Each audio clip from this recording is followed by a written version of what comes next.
Hello everyone, নতুন আরেকটি রেসিপিতে আপনাদের সবাইকে ওয়েলকাম জানাচ্ছি। আজকে আমি নিয়ে এসেছি নুডলস রেসিপি। এই রেসিপিটা আমার কাছে ভীষণ ভালো লাগে। নর্মালভাবে রান্না করেছি, তারপরও ভিডিওটা আপনাদের সাথে আমি শেয়ার করলাম। এখানে আমি স্টিক নুডলস নিয়ে নিয়েছি। আমি 2 প্যাকেট স্টিক লম্বা যে নুডলসটা আছে সেটা নিয়েছি। আপনারা আপনাদের পছন্দ মতো যে কোনো ব্র্যান্ডের নুডলস নিয়ে নিতে পারেন, তাতে কোনো সমস্যা নেই। প্রথমে চুলায় আমি গরম জল করে নিয়েছি, তারপর আমি নুডলসটা এখানে দিয়ে দিয়েছি। আর নুডলস যখন সিদ্ধ করেছি তখন 1 টেবিল চামচ সাদা তেল দিয়ে দিয়েছি।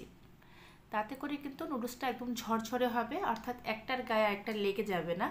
নুডলস কিন্তু খুব স্টিকি হয়, তাই যেন ঝরঝরে রান্না করা যায় সেজন্য একটু সাদা তেল আপনারা যখন সিদ্ধ করবেন নুডলসটা তখন দিয়ে দেবেন। আর নুডলসগুলো কিন্তু খুব একটা বেশি সিদ্ধ করবেন না, 80% মতো সিদ্ধ করবেন। দেখুন আমার নুডলসটা কিন্তু ঠিক এরকম সিদ্ধ হয়েছে। এখন এটাকে আমি ঝরা দিয়ে নেব। আর ঝরা দেওয়ার সময় কিন্তু ঠান্ডা জল দিয়ে এটাকে ধুয়ে নিতে হবে। এদিকে কড়াইতে আমি দিয়ে দিলাম প্রায় 3 টেবিল চামচ সাদা তেল। আর এখানে দিয়ে দিলাম পেঁয়াজ কুচি। আমি 2টার মতো পেঁয়াজ কুচি আর 2টা কাঁচামরিচ কুচি এখানে দিয়ে দিয়েছি। পেঁয়াজ আর কাঁচামরিচটা আমি হালকা একটু ভেজে নেব। নুডলস কিন্তু আমার কাছে খুবই ভালো লাগে। ভাতের পরিবর্তে যদি কেউ আমাকে বলে যে 3 বেলার নুডলস খাও, আমি কিন্তু পারবো। অনেকেই আছে এরকম নুডলস প্রেমী, তাদের জন্য আমি আজকের এই রেসিপিটা দেখাচ্ছি। ভেজিটেবলস দিয়েও আপনারা চাইলে নুডলসটা তৈরি করতে পারেন, চাইলে চিকেন দিয়ে পারেন বা প্রন দিয়েও করতে পারেন, কিন্তু আজকে নর্মাল আমি শুধু এগ দিয়েই এই নুডলসটা রান্না করেছি। সিম্পল একটা রেসিপি, কিন্তু খেতে কিন্তু বিকেলবেলা ভালোই লাগে।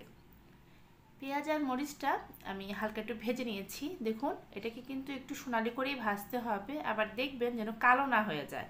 অর্থাৎ পেঁয়াজটা যদি একদম পুড়ে যায় তাহলে কিন্তু নুডলসের কালারটাও নষ্ট হয়ে যাবে আর নুডলসটা খেতেও ভালো লাগবে না। খুব ভালো মতো ভাজা হয়ে গেছে। এখন যে নুডলসটা আমি ঝরা দিয়ে রেখেছিলাম সেটা আমি দিয়ে দিলাম। নুডলস রান্না করার সময় এই জিনিসটা একটু খেয়াল রাখবেন, নুডলসটা যেন ঝরঝরে হয়, তাহলে কিন্তু এই নুডলসটা রান্না করার পর খেতে ভালো লাগবে। এখানে আমি একটু লবণ দিয়ে দিলাম। লবণ দিয়ে হাত দিয়ে আমি লবণটাকে খুব ভালো করে মিক্সড করে দিচ্ছি। আমি যেহেতু নুডলসের মশলা এখানে অ্যাড করব, আর নুডলসের মশলায় কিন্তু অলরেডি লবণ দেওয়াই থাকে, তারপর আমি দেখেছি নুডলসের মশলা দিলেও একটু লবণ দেওয়ার প্রয়োজন পড়ে, সেজন্য আমি আমার টেস্ট অনুযায়ী একটু লবণটা এখানে অ্যাড করেছি।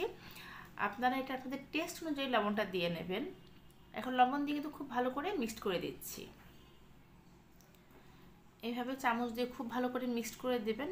আর যদি একটু ঝরঝরে করতে চান তাহলে কিন্তু তেলটা একটু কম দিতে হবে। নুডলসে আসলে সত্যি কথা বলতে খুব একটা বেশি তেল হলে পার্সোনালি আমার খেতে ভালো লাগে না, এজন্য আমি তেলটা একটু কমই দেই। এভাবে করে মিক্সড করে দেবেন। এখন আমি এখানে ডিম ভাজার পরিবর্তে আমি দেবো ডিম সিদ্ধ। আমি এখানে একটা ডিম সিদ্ধ করে তারপর স্লাইস করে কেটে নিয়েছি, সেই ডিমটা দিয়ে দিলাম। কেউ চাইলে ডিম সিদ্ধর পরিবর্তে ডিম ভাজাও দিতে পারেন, তাতে কোনো সমস্যা নেই। তবে আমার কাছে ডিম সিদ্ধটা দিয়েই নুডলস রান্না করলে খেতে বেশি ভালো লাগে। এখন নুডলসের প্যাকেটের ভিতরে যে মশলাটা থাকে সেই মশলাটা আমি দিয়ে দিয়েছি। দিয়ে নুডলসটাকে খুব ভালো করে মিক্সড করে নিচ্ছি। অনেক সময় দেখবেন যে শর্টকাট ওয়েতে বিকেলবেলা চায়ের সাথে বা কফির সাথে কিছু খেতে ইচ্ছে করে, তখন কিন্তু আপনারা এই রেসিপিটা করে দেখতে পারেন, আশা করি ভালো লাগবে।